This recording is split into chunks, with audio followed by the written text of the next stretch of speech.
ನಮಸ್ತೆ ಎಲ್ಲರಿಗೂ. Lucky life ಟಿಪ್ಸ್ಗೆ ನಿಮಗೆಲ್ಲರಿಗೂ ಸ್ವಾಗತ. 2026 ಕುಂಭ ರಾಶಿಯವರೇ, ನನ್ನ ಆತ್ಮೀಯರೇ, ಈ ನಿಮ್ಮ ಸಂತೋಷಕ್ಕೆ ಕಳೆದ ವರ್ಷಗಳಿಂದ ಯಾರೋ ಒಂದು ದೃಷ್ಟಿ ಹಾಕಿಕೊಂಡಿದ್ದಾರೆ. ಈ ಹೆಸರಿನ ಒಂದು ಹೆಣ್ಣಿನ ದೃಷ್ಟಿಯೇ ನಿಮ್ಮ ಜೀವನವನ್ನು ಹಾಳು ಮಾಡುತ್ತಿರುವ ಪ್ರಮುಖ ಕಾರಣ. ಈ ಹೆಣ್ಣು ನಿಮಗೆ ನಗುತ್ತಿರುವುದನ್ನು ನೋಡಲು ಸಾಧ್ಯವೇ ಇಲ್ಲ. ನೀವು ಮುಂದುವರಿಯುತ್ತಿರುವುದನ್ನು, ಪ್ರಗತಿ ಸಾಧಿಸುವುದನ್ನು ನೋಡಲು ಆಕೆಗೆ ಸಹಿಸೋಕೆ ಆಗುತ್ತಿಲ್ಲ. ಅದಕ್ಕಾಗಿ ವರ್ಷಗಳಿಂದ ನಿಮ್ಮ ಜೀವನ ನರಕವಾಗಿಯೇ ಮಾರ್ಪಟ್ಟಿದೆ. ನಿಮ್ಮ ಕೆಲಸಗಳು ಮತ್ತೆ ಮತ್ತೆ ಹಾಳಾಗುತ್ತಿವೆ. ಇದರ ಹಿಂದೆ ಆ ಹೆಣ್ಣಿನ ತಂತ್ರ, ಮಂತ್ರ, ತಾಂತ್ರಿಕ ಕ್ರಿಯೆಗಳು ಮತ್ತು ಕಪ್ಪು ಮಾಂತ್ರಿಕ ಶಕ್ತಿ ಈ ಕಾರ್ಯ ನಿರ್ವಹಿಸುತ್ತದೆ. ದುರಂತವೆಂದರೆ ಆತ್ಮೀಯರೇ, ನೀವು ಅತ್ಯಂತ ಹೆಚ್ಚು ನಂಬಿರುವವಳೇ ಈ ಹೆಣ್ಣು. ನೀವು ಆಕೆಯನ್ನು ಮನಸ್ಸಾರ ಪ್ರೀತಿಸುತ್ತಿದ್ದೀರಿ. ಆದರೆ ಅದರ ಬದಲಾಗಿ ಆಕೆ ನಿಮ್ಮ ಹಿಂದೆ ನಿಂತು ನಿತ್ಯವೂ ನಿಧಾನವಾಗಿ ನಿಮ್ಮ ಜೀವನವನ್ನು ಹಾಳು ಮಾಡುತ್ತಿದ್ದಾಳೆ. ನಿಮ್ಮ ಮನೆ, ಕುಟುಂಬದವರನ್ನು ಈ ಒಳಗಿನಿಂದಲೇ ಖಾಲಿ ಮಾಡುತ್ತಿದ್ದಾಳೆ. ಹಾಗಾಗಿ ನೀವು ಅತ್ಯಂತ ಹೆಚ್ಚು ನಂಬಿರುವವಳೇ ಈ ಹೆಣ್ಣು. ನೀವು ಆಕೆಯನ್ನು ಮನಸ್ಸಾರೆ ಇಷ್ಟಪಟ್ಟಿದ್ರಿ. ಆದರೆ ಅದರ ಬದಲಾಗಿ ಆಕೆ ನಿಮ್ಮ ಹಿಂದೆ ನಿಂತು ನಿತ್ಯವೂ ನಿಧಾನವಾಗಿ ನಿಮ್ಮ ಜೀವನವನ್ನು ಹಂತ ಹಂತವಾಗಿ ಹಾಳು ಮಾಡುತ್ತಿದ್ದಾಳೆ. ನಿಮ್ಮ ಮನೆ, ಕುಟುಂಬವನ್ನು ಒಳಗಿನಿಂದಲೇ ಈ ಖಾಲಿ ಅನ್ನೋದು ಮಾಡ್ತಾ ಇದ್ದಾಳೆ. ಇಂದಿನ ಕಾಲದಲ್ಲಿ ಅತಿಯಾಗಿ ನಂಬು ಎಂದರೆ ನಂಬದೆ ಮರಕ್ಕೆ ನಾವು ಕೊಡಲಿ ಹೊಡೆಯುವಂತೆ. ಏಕೆಂದರೆ ಆ ಹೆಣ್ಣಿಗೆ ಬೇಕಿರುವುದು ತನ್ನ ಮನೆ ಮಾತ್ರ, ತನ್ನ ಜೀವನದಲ್ಲಿ ಮಾತ್ರ ಸಂತೋಷ, ಹಣ, ಐಶ್ವರ್ಯ ಮತ್ತು ಐಷಾರಾಮಿ ಜೀವನ. ನಿಮ್ಮ ಜೀವನದಲ್ಲಿ ಸ್ವಲ್ಪ ಸಂತೋಷ ಕಂಡರೂ ಆಕೆ ಒಳಗೊಳಗೆ ತೀವ್ರವಾಗಿ ಹೊತ್ತಿಕೊಳ್ಳುತ್ತಾಳೆ. ನಿಮ್ಮ ಕೈಗೆ ಸ್ವಲ್ಪ ಹಣ ಬಂದರೂ ನಿಮ್ಮ ಹಣವನ್ನು ಕಟ್ಟಿಹಾಕಲು, ಆ ಹಣ ನಿಮ್ಮ ಬಳಿ ಉಳಿಯದಂತೆ ಮಾಡಲು ನಿಮ್ಮ ಮೇಲೆ ಬಗೆ ಬಗೆಯ ತಂತ್ರ ಮಂತ್ರಗಳನ್ನು ಮಾಡಿಸುತ್ತಾಳೆ. ಆ ಹೆಣ್ಣು ನಿಮ್ಮ ಮನೆ, ಕುಟುಂಬದ ಸಂತೋಷವನ್ನು ನೋಡಲಾರಳು. ನಿಮ್ಮ ಮಕ್ಕಳು ನಗುತ್ತಿರುವುದನ್ನು ಇವಳು ಸಹಿಸಲಾರಳು. ಇಂದು ಆ ಹೆಣ್ಣಿನ ಸಂಪೂರ್ಣ ಸತ್ಯವನ್ನು ನಿಮ್ಮ ಮುಂದೆ ಬಿಚ್ಚಿಡಲು ನಾನು ಬಯಸುತ್ತೇನೆ. ಏಕೆಂದರೆ ಕಳೆದ ವರ್ಷ ನೀವು ಅನುಭವಿಸಿದ ಈ ದೊಡ್ಡ ಸಂಕಟಗಳು, ದೊಡ್ಡ ಅಪಘಾತಗಳು, ಭಾರೀ ಸಮಸ್ಯೆಗಳನ್ನು ಈ ವರ್ಷವೂ ಮರುಕಳಿಸಬಾರದು ಎಂದು ನಾನು ಆಶಿಸುತ್ತೇನೆ. ಈ ವರ್ಷದ ಈಗಾಗಲೇ 1-2 ತಿಂಗಳು ಕಳೆದಿವೆ. ಆದರೆ ಇನ್ನೂ ಈ ತಿಂಗಳುಗಳು ಅನ್ನೋದು ಉಳಿದಿವೆ. ಇದೇ ಸಮಯದಲ್ಲಿ ನಿಮ್ಮ ಜೀವನ ಸಂಪೂರ್ಣವಾಗಿ ತಿರುವು ಪಡೆಯಲಿದೆ. ಈ ಸಮಯದಲ್ಲಿ ನಿಮ್ಮ ಮೇಲೆ ಶನಿಯ ಈ ಉಲ್ಟಾ ಚಲನೆಯ ಪ್ರಭಾವ ಹೆಚ್ಚಿರುತ್ತೆ. ಇದರಿಂದ ನಿಮ್ಮ ಕೆಲಸಗಳು ಈ ಚುಟುಕಿಯಲ್ಲಿ ನೆರವೇರುತ್ತವೆ. ಹಲವು ಕಡೆಗಳಿಂದ ಹಣ, ಸಂಪತ್ತು ನಿಮ್ಮ ಕೈಗೆ ಬರುತ್ತಿದೆ. ನಿಮ್ಮ ಮನೆ, ಕುಟುಂಬದಲ್ಲಿ ಸಣ್ಣ ಸಂತೋಷಗಳಿಂದ ಹಿಡಿದು ದೊಡ್ಡ ದೊಡ್ಡ ಶುಭ ಘಟನೆಗಳು ನಡೆಯುತ್ತಿವೆ. ಇವೆಲ್ಲವೂ ನಿಮ್ಮ ನಕ್ಷತ್ರಗಳ, ನೀವು ಕಳೆದ ವರ್ಷಗಳಲ್ಲಿ ಮಾಡಿದ ಪರಿಶ್ರಮದ ಫಲ. ಹಲವಾರು ವರ್ಷಗಳಿಂದ ನೀವು ಅನುಭವಿಸಿದ ದುಃಖ, ಈ ಪೇರೇಶಾನಿಗಳು, ಕಷ್ಟ, ಶ್ರಮ ಇವೆಲ್ಲದರ ಫಲಿತಾಂಶ ಈಗ ನಿಮಗೆ ಸಿಗಲಿವೆ. ನೀವು ಎಲ್ಲವೂ ತಿಳಿದಿದ್ದೀರಾ. ನಾನು ಹೇಳುವ ಭವಿಷ್ಯವಾಣಿ ಯಾವಾಗಲೂ 100ಕ್ಕೆ 100 ಸತ್ಯವಾಗಿದೆ. ನೀವು ಮಾಡಬೇಕಾದ ಒಂದೇ ಒಂದು ಕೆಲಸವೆಂದರೆ ಆ ಹೆಣ್ಣಿನ ಮಾಯಾಜಾಲದಿಂದ ದೂರ ಉಳಿಯುವುದು. ಏಕೆಂದರೆ ಆಕೆ ಸದಾ ನಿಮ್ಮ ಸಂತೋಷದ ಮೇಲೆ ತನ್ನ ಕಪ್ಪು ದೃಷ್ಟಿಯನ್ನು ಹಾಕಿಕೊಂಡಿರುತ್ತಾಳೆ. ನಿಮ್ಮ ಮನೆಯಲ್ಲಿರುವ ನಕಾರಾತ್ಮಕ ಶಕ್ತಿ, ದೇವಿ ದೇವತೆಗಳ ವಾಸ, ನಿಮ್ಮ ಪೂರ್ವಜರ ಆಶೀರ್ವಾದ ಇವೆಲ್ಲವನ್ನು ಆಕೆ ನಾಶ ಮಾಡುತ್ತಿದ್ದಾಳೆ. ಆದರೆ ಈಗ ಸಾಕು. ಆ ಹೆಣ್ಣಿನ ಮಾಯಾಜಾಲದಿಂದ ನಿಮ್ಮನ್ನು ಹೊರತರುವ ಸಮಯ ಬಂದಾಯಿತು. ನಿಮ್ಮ ಕಣ್ಣುಗಳನ್ನು ನಾನು ತೆರೆಸುತ್ತೇನೆ. ಏಕೆಂದರೆ ಇದೀಗ ಆ ಸಮಯ ಬಂದಿದೆ. ನೀವು ನಿಮ್ಮ ಮಕ್ಕಳಿಗೆ ಸಂತೋಷ ಕೊಡುವ ಸಮಯ, ನಿಮ್ಮ ಕುಟುಂಬದ ಮತ್ತು ನಿಮ್ಮ ಸ್ವಂತ ಕನಸುಗಳನ್ನು ನೀವು ನನಸು ಮಾಡುವ ಈ ಸಮಯ ಬಂದಾಯಿತು. ನಿಮ್ಮ ಬಳಿ ಹಣ ಇರಲಿದ್ದಾಗ, ನಿಮ್ಮ ಜೀವನದಲ್ಲಿ ಸಂತೋಷ ಇಲ್ಲದಿದ್ದಾಗ ಅತ್ಯಂತ ಹೆಚ್ಚು ತೊಂದರೆ ಅನುಭವಿಸಿದವರು ನಿಮ್ಮ ಕುಟುಂಬವೇ, ನಿಮ್ಮ ಮಕ್ಕಳು, ನಿಮ್ಮ ತಂದೆ ತಾಯಿ, ನಿಮ್ಮ ಜೀವನದ ಸಂಗಾತಿ. ಒಬ್ಬ ಹೆಣ್ಣಿನ ಮಾಯಾಜಾಲ ನಿಮ್ಮ ಮಕ್ಕಳ ಮೇಲೆ, ನಿಮ್ಮ ಕುಟುಂಬದವರ ಮೇಲೆ, ನಿಮ್ಮ ಸಂಪೂರ್ಣ ಜೀವನದ ಮೇಲೆ ತೀವ್ರವಾಗಿ ಪರಿಣಾಮ ಬೀರಿದೆ. ಆದರೂ ಕೂಡ ಬಹಳಷ್ಟು ದುಃಖವನ್ನು ಅನುಭವಿಸಿದ್ದೀರಾ. ಎಲ್ಲವೂ ತಮ್ಮ ಜೀವನದಲ್ಲಿ ಪ್ರಗತಿ ಸಾಧಿಸುತ್ತಿದ್ದ ಸಮಯದಲ್ಲಿ ಹೊಸ ಹೊಸ ಸ್ಥಳಗಳಿಗೆ ಪ್ರವಾಸ ಹೋಗುತ್ತಿದ್ದರು. ಉತ್ತಮ ಈ ಹೋಟೆಲ್ಗಳಲ್ಲಿ ನೀವು ಈ ಊಟ ಮಾಡುತ್ತಿದ್ರಿ, ಈ ಹೊಸ ಬಟ್ಟೆಗಳನ್ನು ಧರಿಸುತ್ತಿದ್ರಿ, ದೊಡ್ಡ ದೊಡ್ಡ ವಾಹನಗಳನ್ನು ಖರೀದಿಸುತ್ತಿದ್ರಿ. ಆದರೆ ಆ ಸಮಯದಲ್ಲಿ ನೀವು ಮಾತ್ರ ಹೋರಾಟದಲ್ಲೇ ಇದ್ರಿ. ಆ ಸಮಯದಲ್ಲಿ ಆ ಹೆಣ್ಣಿನ ಕಪ್ಪು ಕೃತ್ಯಗಳ ಕಾರಣದಿಂದಾಗಿ ನೀವು ದುಃಖ ಅನುಭವಿಸುತ್ತಿದ್ದೀರಾ. ಅನೇಕ ಸಮಸ್ಯೆಗಳನ್ನು ಎದುರಿಸಬೇಕಾಯಿತು. ನಿಮ್ಮ ಕಣ್ಣುಗಳಲ್ಲಿ ಕಣ್ಣೀರಿತ್ತು. ನಿಮ್ಮ ಕುಟುಂಬದವರ ಕಣ್ಣುಗಳಲ್ಲೂ ಕಣ್ಣೀರಿತ್ತು. ನೀವು ದೇವರ ಬಳಿ ಪ್ರಾರ್ಥಿಸುತ್ತಿದ್ದೀರಿ, ದೇವರೇ, ನಾನು ಏನು ಪಾಪ ಮಾಡಿದೆ? ನನ್ನ ಜೀವನದಲ್ಲಿ ಏಕೆ ಸಂತೋಷಗಳು ಬರುತ್ತಿಲ್ಲ ಎಂದು. ಆದರೆ ನೀವು ಯಾವುದೇ ಪಾಪ ಮಾಡಿಲ್ಲ, ನಿಮ್ಮಿಂದ ಯಾವುದೇ ತಪ್ಪು ನಡೆದಿಲ್ಲ.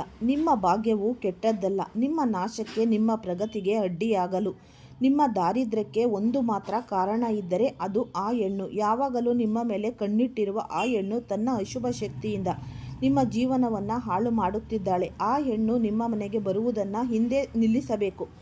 ಏಕೆಂದರೆ ಈ ಹೆಣ್ಣಿನ ಕಾಲುಗಳು ನಿಮ್ಮ ಮನೆಯೊಳಗೆ ಬಿದ್ದಾಗಲೆಲ್ಲ ನಿಮ್ಮ ಮನೆಯಲ್ಲಿ ಜಗಳಗಳು ಶುರುವಾಗುತ್ತವೆ, ವ್ಯಾಪಾರದಲ್ಲಿ ನಷ್ಟವಾಗುತ್ತೆ, ಉದ್ಯೋಗದಲ್ಲಿ ತೊಂದರೆಗಳು ಬರುತ್ತೆ, ನಿಮ್ಮ ದಿನ ಕೆಟ್ಟದ್ದಾಗುತ್ತೆ, ನಿಮ್ಮ ತಿಂಗಳು ಕೆಟ್ಟದ್ದಾಗುತ್ತೆ, ನಿಮ್ಮ ಮಕ್ಕಳ ಆರೋಗ್ಯ ಹದಗೆಡುತ್ತೆ.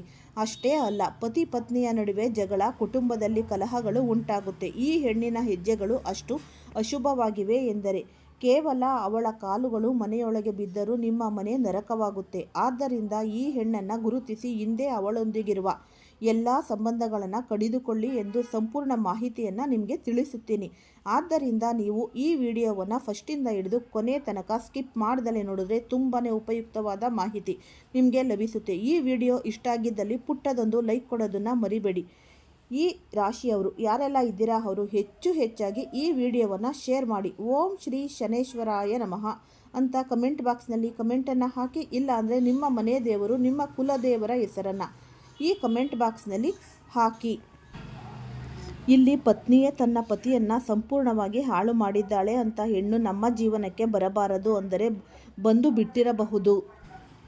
ಅವಳನ್ನು ಹೇಗೆ ಗುರುತಿಸಬೇಕು? ನೀವು ಮಾತು ಕೇಳಿದ್ದೀರಾ, ಮನುಷ್ಯ ಏನು ಹೇಳದೇ ಇದ್ದರೂ ಅವನ ಕಣ್ಣುಗಳು ಎಲ್ಲವನ್ನ ಹೇಳುತ್ತವೆ.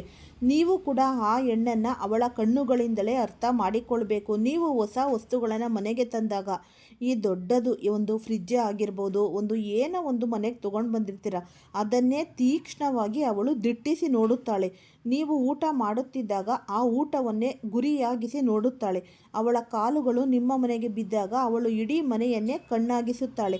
ಏಕೆಂದರೆ ನಿಮ್ಮ ಮನೆಯ ಐಶ್ವರ್ಯವನ್ನು ಅವಳು ಸಹಿಸೋಕೆ ಆಗುವುದಿಲ್ಲ. ನಿಮ್ಮ ಮನೆಯವರು ನಗುತ್ತಿದ್ದರೆ ಅವಳು ಮುಖ ತಿರುಗಿಸಿಕೊಂಡು ಕೋಪದಿಂದ ನೋಡುತ್ತಾಳೆ. ಇಂತಹ ಹೆಣ್ಣಿನಿಂದ ಎಚ್ಚರಿಕೆಯನ್ನು ವಹಿಸಿ. ಅವಳು ಮಾತನಾಡದೇ ಇದ್ದರೂ ಅವಳ ಕಣ್ಣುಗಳು ಹೇಳುತ್ತವೆ. ನಿಮ್ಮ ಮೇಲೆ ಅವಳ ಒಳಗಿನ ಕೋಪ ಜ್ವಾಲಾಮುಖಿಯಾಗಿ ಒತ್ತಿ ಉರಿಯುತ್ತಿದೆ. ಒಂದು ರೀತಿಯ ಹೆಣ್ಣು ಇರುತ್ತಾಳೆ, ಮನೆಗೆ ಬಂದ ತಕ್ಷಣ ಎಲ್ಲವನ್ನ ಕಣ್ಣಿಟ್ಟು ನೋಡುತ್ತಾಳೆ. ಇಂತಹ ಹೆಣ್ಣುಗಳ ದೃಷ್ಟಿ ಅಷ್ಟು ತೀಕ್ಷ್ಣವಾಗಿರುತ್ತೆ ಎಂದರೆ ಅವಳು ನೋಡಿದ ಈ ಆಹಾರ ವಸ್ತುಗಳು ಕೆಲವೇ ದಿನಗಳಲ್ಲಿ ಹಾಳಾಗುತ್ತೆ. ಆದ್ದರಿಂದ ಸ್ವಲ್ಪ ಜಾಗ್ರತೆ. ನಮ್ಮ ಮನೆಗೆ ಅತಿಥಿಗಳು ಬಂದರೆ ನಮಗೆ ಸಂತೋಷ, ಆದರೆ ಆ ಅತಿಥಿಗಳು ದೇವರಂತಿರಬೇಕು.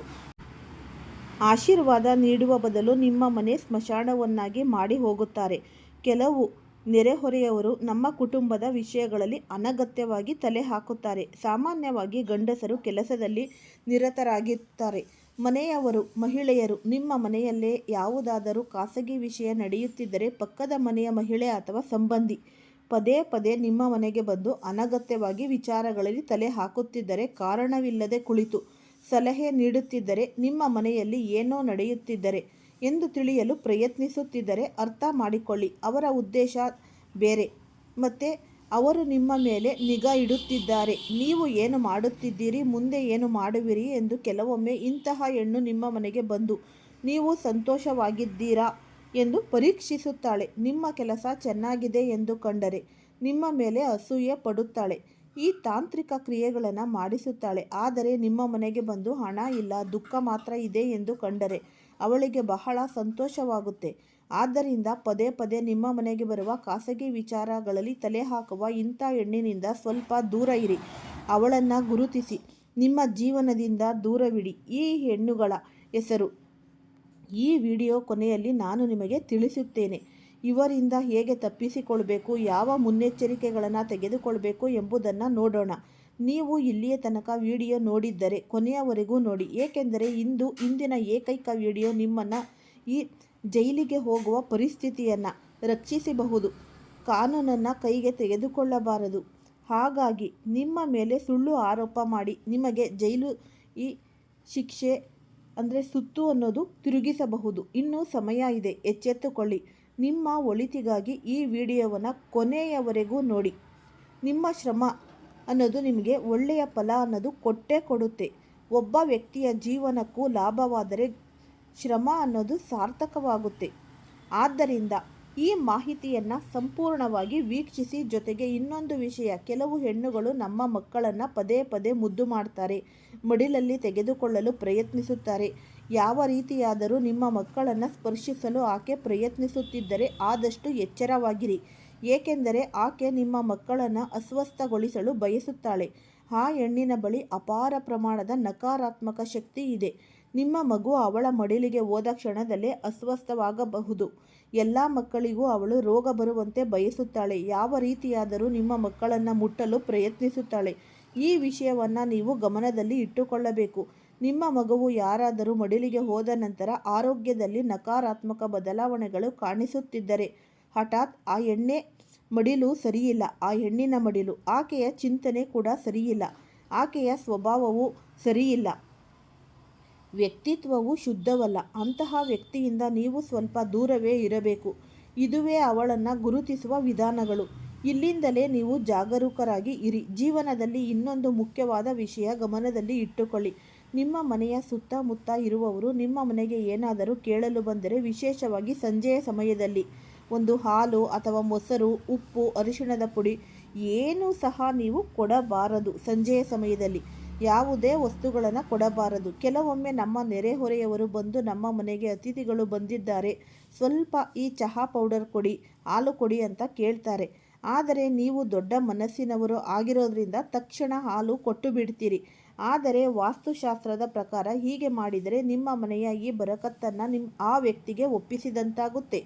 ಕೆಲವೊಮ್ಮೆ ಅವರು ಈ ಮಸಾಲೆ, ಅರಿಶಿಣ ಅಥವಾ ಉಪ್ಪನ್ನು ತೆಗೆದುಕೊಂಡು ಹೋಗಬಹುದು. ನೀವು ಆಧುನಿಕ ಚಿಂತೆ ಹೊಂದಿದ್ದೀರಿ ಎಂದು ಹೀಗೆ ಮಾಡುತ್ತೀರಿ. ಆದರೆ ಇದರಿಂದ ನಿಮಗೆ ಲಕ್ಷ್ಮಿಯನ್ನು ಬೇರೆ ಮನೆಯವರಿಗೆ ಒಪ್ಪಿಸುತ್ತೀರಿ. ತಪ್ಪಾಗಿ ಕೂಡ ನಿಮ್ಮ ಮನೆಯ ಉಪ್ಪನ್ನು ಯಾರಿಗೂ ಕೊಡಲೇಬೇಡಿ.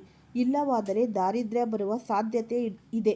ಸಾಧ್ಯವಾದಷ್ಟು ನಿಮ್ಮ ಮನೆಯ ವಿಶೇಷ ವಸ್ತುಗಳನ್ನು ಈ ಅಲೆಮಾರಿಯೊಳಗೆ ಇಟ್ಟುಕೊಳ್ಳಿ. ಕೆಲವೊಮ್ಮೆ ನಮ್ಮ ಪ್ರಿಯ ವಸ್ತುಗಳು ಈ ಸೋಫಾದ ಮೇಲೆ ಅಥವಾ ಈ ಡ್ರೆಸ್ಸಿಂಗ್ ಟೇಬಲ್ ಮೇಲೆ ಇರುತ್ತೆ. ಆ ಹೆಣ್ಣು ನಿಮ್ಮ ಮನೆಗೆ ಬಂದಾಗ, ಅಂದರೆ ಚೂಪಾಗಿ ನಿಮ್ಮ ಪ್ರಿಯ ವಸ್ತುಗಳನ್ನು ತೆಗೆದುಕೊಂಡು ಹೋದರೆ ಅದನ್ನು ಬಳಸಿ ನಿಮ್ಮ ಮೇಲೆ ಈ ತಂತ್ರಕ್ರಿಯೆ ಮಾಡಬಹುದು. ನೀವು ಎಂದಾದರೂ ಯೋಚಿಸಿದ್ದೀರಾ? ನಿಮ್ಮ ಕೆಲ ವಸ್ತುಗಳು ಏಕಾಏಕಿ ಕಾಣೆಯಾಗಿದ್ದರೆ ಅವು ಯಾರಾದರೂ ತೆಗೆದುಕೊಂಡು ಹೋಗಿರಬಹುದು. ಮತ್ತು ನಿಮ್ಮ ಜೀವನದಲ್ಲಿ ಈ ವಿಚಿತ್ರ ಸೂಚನೆಗಳು ಕಾಣಿಸುತ್ತಿದ್ದರೆ ಖಂಡಿತವಾಗಿಯೂ ಯಾರಾದರೂ ನಿಮ್ಮ ಮೇಲೆ ಈ ಮಾಟ ಮಂತ್ರ ಮಾಡಿಸಬಹುದು ಎಂದು ಇದರ ಅರ್ಥ. ಯಾರ ದೃಷ್ಟಿಯೂ ನಿಮ್ಮ ಮೇಲೆ ಬೀಳಬಾರದು. ಮುಖ್ಯವಾಗಿ ಗಮನವಿಡಿ. ಯಾವ ಹೆಸರಿನ ಮಹಿಳೆ ಅಂತ ನಾವು ಇವಾಗ ನೋಡೋಣ. ಆ ಹೆಸರನ್ನು ತಿಳಿದುಕೊಂಡಾಗ ನಿಮಗೆ ನೋವಾಗಬಹುದು, ಕಣ್ಣಿನಿಂದ ಕಣ್ಣೀರು ಕೂಡ ಹರಿಯಬಹುದು. ನಿಮ್ಮ ಉತ್ತಮ ಭವಿಷ್ಯಕ್ಕಾಗಿ ಆ ಹೆಸರನ್ನು ತಿಳಿದುಕೊಳ್ಳುವುದು ಅಗತ್ಯ. ಪಿ ಅಕ್ಷರದಿಂದ ಆರಂಭವಾಗಿ ಕೆ ಅಕ್ಷರದಲ್ಲಿ ಮುಗಿಯುತ್ತದೆ. ಆ ಮಹಿಳೆಯ ಸಂಪೂರ್ಣ ಹೆಸರು ಗೊತ್ತಿದ್ದರೆ ಆ ಮಹಿಳೆ ಎಂಬ ಕಾರಣಕ್ಕೆ ಗೌರವ ನೀಡುತ್ತಾ ನೀವು ಅವರ ವ್ಯಕ್ತಿತ್ವವನ್ನು ಸಾರ್ವಜನಿಕವಾಗಿ ಬಹಿರಂಗಪಡಿಸಲು ಬಯಸುವುದಿಲ್ಲ. ಮತ್ತು ಇವರು ನಿಮ್ಮ ಹತ್ತಿರದ ಸಂಬಂಧಿಯಾಗಿರಬಹುದು, ಹತ್ತಿರದ ನೆರೆಹೊರೆಯವರೇ ಆಗಿರಬಹುದು, ಇಲ್ಲಾಂದರೆ ನಿಮ್ಮ ಸುತ್ತಮುತ್ತ ವಾಸಿಸುವವಳು ಆಗಿರಬಹುದು, ನಿಮ್ಮ ಜೊತೆ ಕೆಲಸ ಮಾಡುವವಳೇ ಆಗಿರಬಹುದು, ಶಾಲೆ ಅಥವಾ ಕಾಲೇಜಿನ ಸ್ನೇಹಿತೆ ಆಗಿರಬಹುದು. ಈ ಉಪ್ಪು ಮತ್ತು ಸಾಸಿವೆ ಕಾಳು ಪ್ರತಿ ಮಂಗಳವಾರ ಮತ್ತು ಶನಿವಾರ ನೀವು ಈ ಒಣ ಕೆಂಪು ಮೆಣಸಿನಕಾಯಿ ಈ 3 ವಸ್ತುಗಳನ್ನು ತೆಗೆದುಕೊಂಡು ನಿಮ್ಮ ತಲೆಯ ಮೇಲಿಂದ 7 ಬಾರಿ ನೀವು ಸುಡಿ. ನಂತರ ಅದನ್ನು ಬೆಂಕಿಯಲ್ಲಿ ಹಾಕಿ ಮನೆಯಲ್ಲಿ ಯಾರು ಈ ಪರಿಣಾಮಗೊಂಡಿದ್ದಾರೋ ಅವರ ತಲೆಯ ಮೇಲಿಂದ ಈ ಕ್ರಮವನ್ನು ಮಾಡಿ. ಕೆಟ್ಟ ದೃಷ್ಟಿ ಕ್ಷಣಾರ್ಧದಲ್ಲೇ ದೂರವಾಗುತ್ತೆ. ನಂತರ ಒಂದು 7 ಹಸಿರು ಮೆಣಸಿನಕಾಯಿಗಳನ್ನು ತೆಗೆದುಕೊಳ್ಳಿ. ಅವು ಕಿತ್ತೋಗಿರಬಾರ್ದು, ಪೂರ್ಣವಾಗಿರಬೇಕು. ಜೊತೆಗೆ 1 ನಿಂಬೆ. ಇವೆಲ್ಲವನ್ನು ದಾರದಲ್ಲಿ ಹಾಯಿಸಿ ಮನೆಯ ಮುಖ್ಯ ಬಾಗಿಲಿಗೆ ತೂಗು ಹಾಕಿ. ತೂಗು ಹಾಕುವಾಗ ಒಂದು ಮಂತ್ರವನ್ನು ಉಚ್ಚರಿಸಿ. ಈ ಮಂತ್ರ ಏನು? ಓಂ ಕವಲ್ ಓಂ ಮಂತ್ರವನ್ನು ಜಪಿಸುತ್ತಾ ಮನೆಯ ಮುಖ್ಯ ಬಾಗಿಲಿಗೆ ತೂಗು ಹಾಕಿ.